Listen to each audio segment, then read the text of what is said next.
checking out this video. Hope you liked the little intro.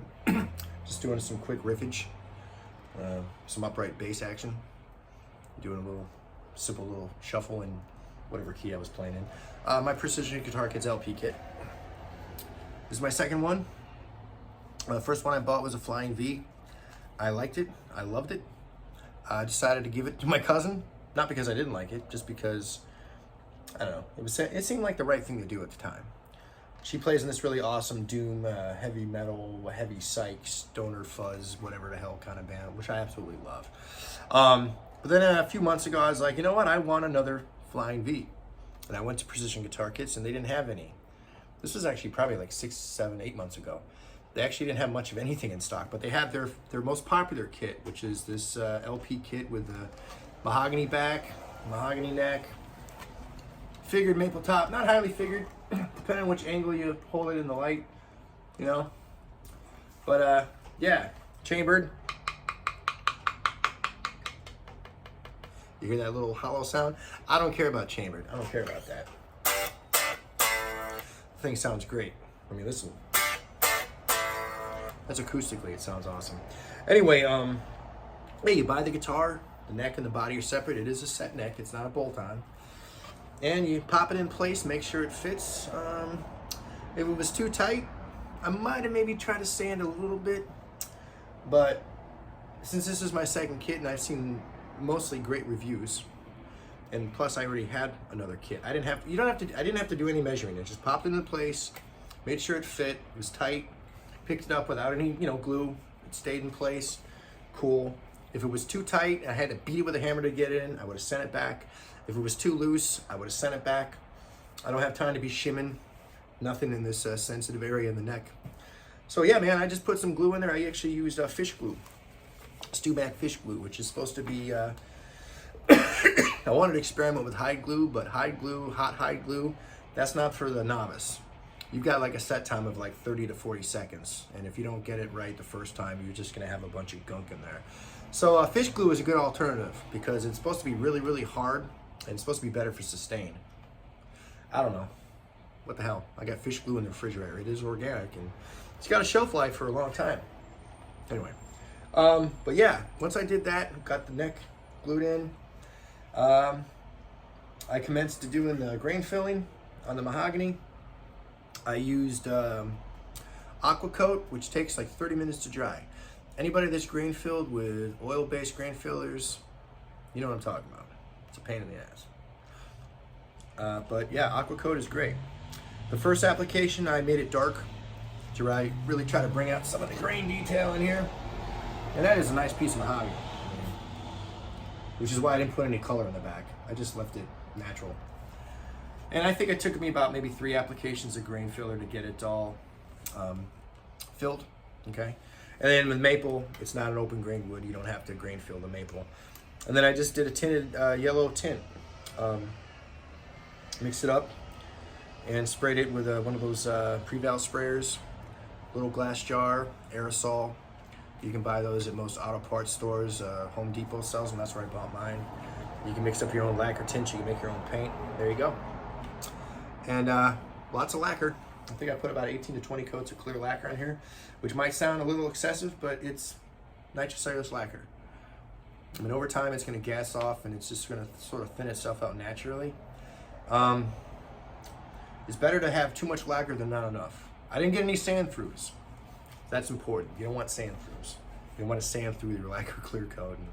And, anyway, so let's start talking about the hardware and everything from tip to tail. I got Grover Deluxe tuners, pretty awesome. I'm digging them. Graph Tech Tusk Nut, I believe this was the Gibson one. Got it in the slot, strung it up, tuned it to pitch. All the strings were buzzing in the open position. So I made a shim on the bottom of the nut with some very thin cardboard stock and crazy glue. I'm sure there's YouTube videos to show you how to do that. I found it on the internet. Seemed to work. And then when I put the nut back into the slot, the strings weren't buzzing at the first fret. I thought maybe it was the neck angle. I thought maybe, just maybe, it wasn't the neck angle. It's never the neck angle. I mean, it has to be really, really jacked. But anyway, so then you can just go ahead and sand the slots individually. You don't need fancy files. Sandpaper works just fine. And I don't do any official measurements. I do it by feel and eyesight. I put my finger in the 3rd fret and I just check the gap. Shouldn't be that much of a gap. Should be able to bounce off it just a little bit. And I'm playing around with it now. I'm looking at it. Like, I could go a little, maybe just a little deeper on the B string and the E string here. But it plays great right now. Anyway, if you go to a music store and you pick up a guitar and it looks like the action's perfect, but it feels a lot of strain on your fretting hand, check the nut.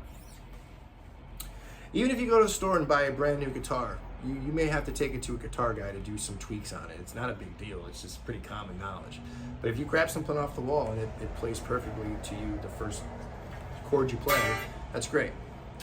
Anyway, I digress. So that's the nut. Boop. Selector switch, whatever. Pickups. These are Duncan 59s. I turned the neck pickup so the pole pieces are facing south. That doesn't do anything to your sound. Some people think that's how you get an out of phase sound, and that's not how it works.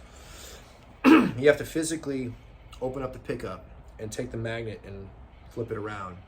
Not flip it, but take the right side and make it your left side, 180 degrees. That reverses the polarity between the two pickups and makes them out of phase. Example. Here's the neck pickup.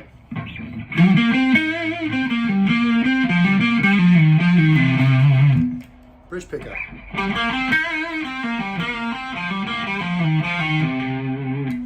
Out of phase.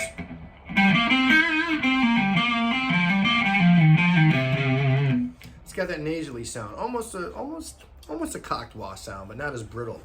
I like it. Some people don't like it. Some people do. But that was one of the key signature tones from Peter Green, who replaced Eric Clapton in John Mayall's Blues Breakers. And then he went on to form the Fleetwood Mac. And yeah, they start off as a British blues band, if you didn't know that. And Peter Green is a perfect example of why you should avoid drugs, especially LSD. If you know, you know. If you don't, basically, he got a batch of some LSD and he was just never the same after that. There's interviews with Mick Fleetwood and Tim McVie basically talk about a specific incident that happened in Berlin, Germany, and he was never the same after that. Sad, man, because the guy was a freaking phenomenal guitar player and a phenomenal singer, songwriter. Anyway, he had this Les Paul 59, had the pickup in backwards. It was out of phase. He sold it to Gary Moore. Gary Moore played that pretty much his whole entire career. Sold it, I think, a few years before he passed, to a private collector, and then that private collector, if I'm not mistaken, it was sold to Kirk Hammett. I don't know if there was another private collector in there, but Kirk Hammett owns that Les Paul. And I don't know, this is not as good as that one. Not even close. But it's just my tribute, if you will. Backwards pickup, out of phase. And it's an easy mod. If I decide that I don't like that sound anymore, I can just take the pickup out. You don't even have to remove it. You don't have to dewire it. Just take it out, pop it open, turn the magnet, put it back the way it's supposed to be, whatever. Hardware here at Bridge. This is Goto. Aluminum tailpiece, aluminum this, aluminum that.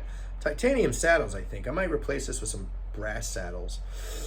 And this is not to say anything bad about precision guitar kits, but sometimes when you buy something, you know, you might have to make some modifications, you know, whatever. If you look at the tailpiece right here, you can see how it doesn't go flush to the body. Same on this side. And I mean, I used a rubber mallet and some soap. I put some soap on the lugs and just lightly tapped it with a rubber mallet. And then when it got to a point where it looked like it was stuck, I put some cloth over it and hit it a little harder. And it's just not going to go any deeper. It's fine as it is right now. It's perfectly fine. But I wanted to experiment with the wraparound, where you take the strings and you have them wrap around the tailpiece. It's supposed to increase sustain. It's also supposed to make the strings a little bit more flexible. I can't really do that right now because when I did it, the strings kept slipping off the saddles because there's not enough angle because this thing is not perfectly flat. That's simple. I'm going to go ahead eventually and take this off, take everything off, take the bushings out, and I get an 11 millimeter drill bit. And I might not even have to like drill. I might just be able to take the bit and just like kind of maybe chip away some of the wood just by hand. But if not, I got someone who's got a drill press so I can do it accurately. And just go down just a skosh, just to make that perfectly flat and flush, you know, and that's easy to do. And the last thing I'm going to talk about with this guitar is the wiring. It's the 1950s wiring versus the modern wiring. If you have a dual humbucker guitar, like it's brand new, it's not a kit, you know, more than likely you got the modern wiring. You can look it up on YouTube, or you can just Google 50s wiring versus modern wiring. And there's lots of diagrams and show you how to do it. If you don't know how to solder, you can take it to your guitar guy, and I'm sure they wouldn't charge you too much to do that. It's a simple matter of, you know, going into the cavity here and moving the tone capacitors from one position to the next. And why do people do that? Because that old school wiring, it sort of cleans up. I was having this discussion with the band I'm in, the guitar player in the band I'm in. He was talking about his Les Paul, and he rolls back in the volume, and it just automatically turns into mud. I said, oh, I know how to fix that. And he was talking about 50s wiring, and I was bringing up treble bleed circuit. The treble bleed circuit is taking a certain value cap and resistor and wiring them together and soldering them, and put them in the first two lugs of the volume pots. And that'll clean it up real nice when you roll back in the volume. They call it treble bleed. I think it should be called treble keep because it doesn't get muddy. But here's 50s wiring. Bridge pickup. I have a JTM 45 replica type overdrive from a Build Your Own Clone, so it's not a lot of super distortion here, but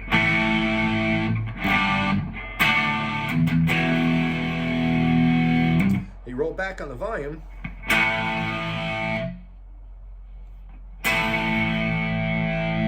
You still have all the distortion, you still have all that, you know, drive, but it's less volume. It doesn't really get muddy. It'd be better if I had the amp a little louder, but I'm at bedroom level right now because, you know, I got neighbors in this apartment, but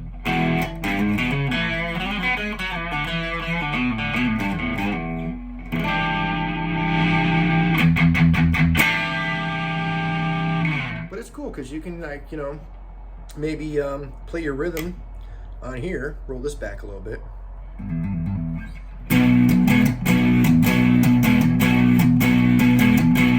Here's it full. It sounds essentially the same, it's not getting muddy. And then just go back here.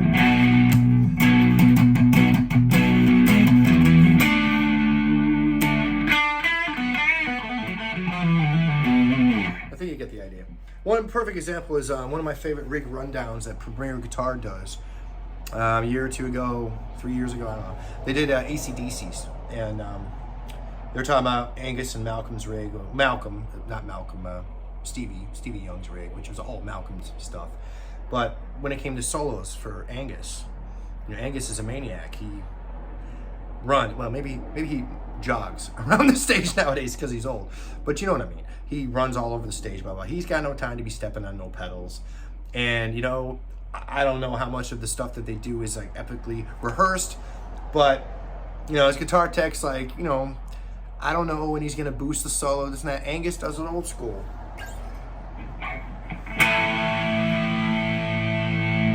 You know, and when he plays rhythm, he goes back on the volume.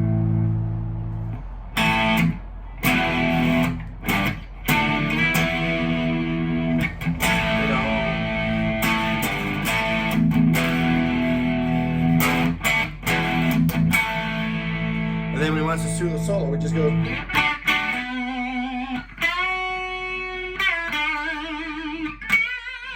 Etc., etc. You know. Anyway, that's a cool wiring mod that you can do to your already existing guitar. But yeah, I'm very happy with this. I need to play this more, and I need to get out there and find a blues jam or something and go out and do something with, because I'm a bass player right now, like I said. But kudos to Precision Guitar Kits. I'm really happy with this.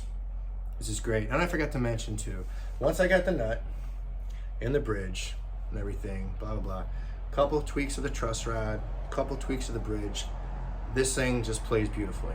It plays awesome. It's like really, you know, just.